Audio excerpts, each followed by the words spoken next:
Perkenalkan, nama saya Teresia Cecilia Setiawangsi dari Prodi Psikologi dengan NIM 22E10070. Di sini saya ingin menjawab pertanyaan dari Bapak Greg tentang menganalisis rombongan. Pertanyaan yang pertama, menurut ideologi agama dan keyakinan Anda, bagaimana cara kita menjalin relasi dengan sesama meskipun berbeda cara, supaya kita tetap harmonis dan maju sejahtera bersama? Dalam menjalin relasi dengan sesama dapat dilakukan dengan cara menerima perbedaan, bersikap murah senyum, sopan, ramah, saling mengampuni sesama, serta menghargai sesama. Karena dengan cara tersebut kita bisa menjaga relasi dengan sesama. Di dalam agama saya, yaitu agama Katolik, mengajarkan cinta kasih kepada sesama, maka kita harus saling mengasihi antar umat beragama. Meski terkadang banyak sekali hambatan atau rintangan dalam proses melaksanakannya. Tetapi sebagai pengikut Kristus, saya harus berani mengedepankan toleransi. Seperti yang tercatat dalam kitab suci, yaitu Efesus 4 ayat 32, yang berbunyi, "Tetapi hendaklah kamu ramah seorang terhadap yang lain, penuh kasih mesra dan saling mengampuni, sebagaimana Allah di dalam Kristus telah mengampuni kamu." Dari kutipan kitab suci tadi, Allah menginginkan kita untuk memiliki sikap penuh kasih dan saling menghargai sesama, serta mengampuni sesama. Saya ingin menjawab pertanyaan nomor 2. Pertanyaannya, apa yang dimaksud dengan kapitalisme, individualisme, konsumerisme, hedonisme? Apakah agama Anda setuju dengan hal tersebut? Berikan kutipan kitab sucinya. Saya akan menjelaskan secara singkat. Yang pertama, kapitalisme adalah sistem ekonomi perdagangan dikendalikan pemilik swasta dengan tujuan memperoleh keuntungan ekonomi pasar.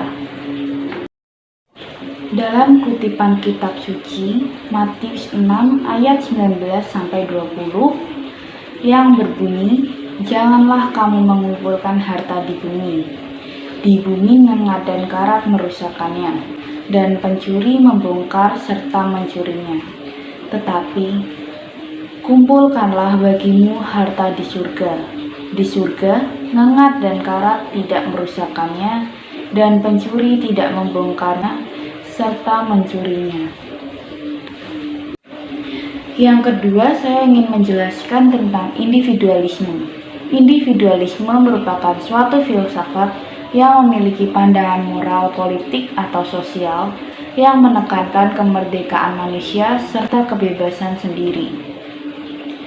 Dalam kitab Yakobus 3 ayat 16 mengatakan, "Sebab di mana ada iri hati dan mementingkan diri sendiri, di situ ada kekacauan dan segala macam perbuatan jahat." Yang ketiga, saya ingin menjelaskan tentang konsumerisme. Konsumerisme merupakan paham berperilaku dan bergaya hidup boros, di mana barang ataupun jasa yang tersedia digunakan secara berlebihan. Di dalam kitab Amsal 21 ayat 17 berkata, "Orang yang suka bersenang-senang akan berkekurangan. Orang yang gemar akan minyak dan anggur tidak akan menjadi kaya." Yang keempat, saya ingin menjelaskan tentang hedonisme. Hedonisme merupakan suatu pandangan hidup yang menganggap bahwa kesenangan materi merupakan tujuan hidup. Dalam kitab 1 Yohanes 2 ayat 15-16 berkata, "Janganlah kamu mengasihi dunia dan apa yang ada di dalamnya. Jikalau orang mengasihi dunia, maka kasih akan Bapa tidak ada di dalam orang itu. Sebab semua yang ada di dalam dunia, yaitu keinginan daging dan keinginan mata, serta keangkuhan hidup, bukanlah berasal dari Bapa, melainkan dari dunia." Di dalam agama saya sangat menentang atau tidak setuju akan hal tersebut. Karena kita memang perlu mengikuti perkembangan zaman ini. Tetapi jangan menyalahgunakannya dengan melakukan hal-hal yang negatif. Tetapi kita juga perlu belajar mengikuti perkembangan zaman ini untuk memuliakan nama Tuhan dengan cara tidak mengikuti gaya hidup kapitalisme, tidak mengikuti gaya hidup individualisme, tidak mengikuti gaya hidup hedonisme, tidak mengikuti gaya hidup konsumerisme. Lalu saya ingin melanjutkan menjawab pertanyaan nomor 3, yaitu tentang seputar dunia yang kiamat karena kesombongan manusia. Dalam kitab suci, saya mengambil perikop Kejadian 6 ayat 9 tentang kisah Nuh dan air bah. Sebelum kejadian kiamat, bumi yang diciptakan Allah sungguh amat kacau. Sebab semua manusia menjalankan hidup yang sangat rusak.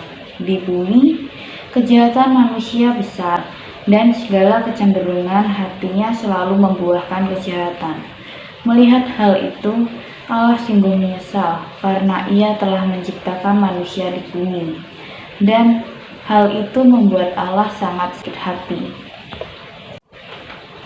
Selama kejadian kiamat, Allah berkata akan melenyapkan segala dengan menurunkan air bah.